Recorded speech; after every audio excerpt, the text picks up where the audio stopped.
Jadi hadis-hadis palsu ni sebenarnya adalah hadis mungkar sebenarnya. Ya.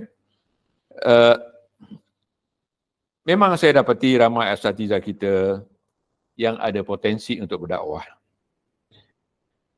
Tapi janganlah hidupkan hadis palsu, ya ikhwan. Ya ayyuhal afadil. Asatizal kiram. Asatizal fudala. Tolonglah hentikan menyampaikan hadis-hadis palsu. Ini untuk kepentingan antum besok di akhirat. Bukan kepentingan anak. Tapi kepentingan anak sekarang untuk menegur. Kewajiban anak untuk ditegur. Lihat dia. Akan sentiasa ada pelaku bid'ah. Sama ada dia sadar atau tidak sadar. Kalau dia tidak sadar, mudah-mudahan Allah mengampunkan. Sebab Quran mengatakan, Rabbana la tu'akhidna in nasina wa akhtana.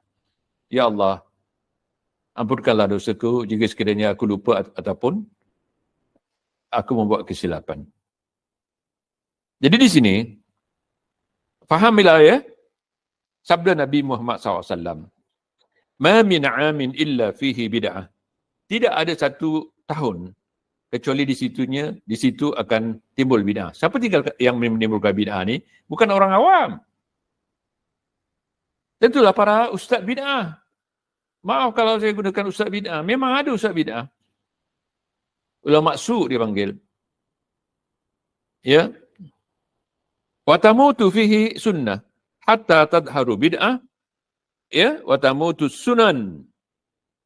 Kata Rasulullah, tidak ada satu tahun kecuali akan berlaku di tahun tersebut bid'ah.